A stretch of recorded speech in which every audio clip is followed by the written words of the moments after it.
नमस्कार। बहुत ही सुंदर सा प्यारा सा तीज व्रत के उपलक्ष्य में वो गाना लेके आ गए बनी जा। हम सब सुहागिन खातिर जो तीज व्रत बा बहुत मायने रखेला। सब लोग सज धज के 16 श्रृंगार करके तीज के व्रत अब पूजा करेला। सुनी जाए एक बार गाना, बताइए कैसन बा। भूखल बानी भोले बाबा तीज के बारातिया, अरे तीज के बारातिया, अरे पियावा संगे बनल रहे भोले बाबा जोड़िया, अरे पियावा संगे बनल रहे भोले बाबा जोड़िया।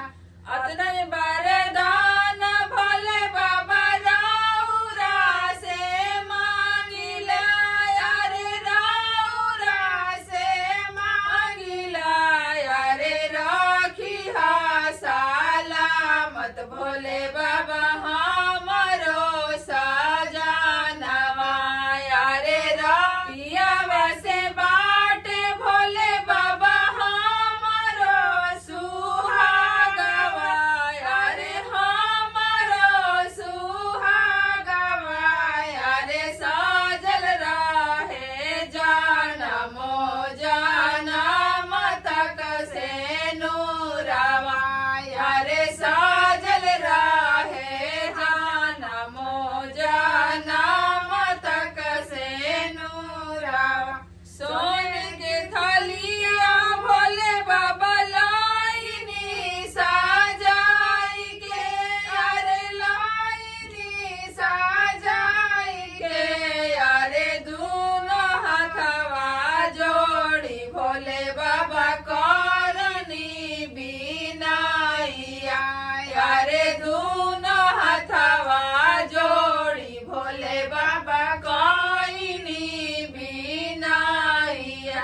जैसे रौरा रोहनी भोले बाबा गौरा के संगवा, अरे गौरा के संगवा, अरे ओसही हमारा ही भोले बाबा पियावा के संगवा, अरे ओसही हमारा ही भोले बाबा पियावा के संगवा। नमो जनम तक साथ छूटे न सजाना के, अरे साथ छूटे न बलम के, अरे राखिहा सलामत भोले बाबा हमरो सिनोरवा, अरे राखिहा सलामत भोले बाबा हमरो सिनोरवा।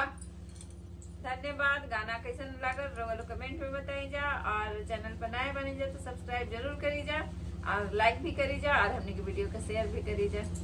धन्यवाद।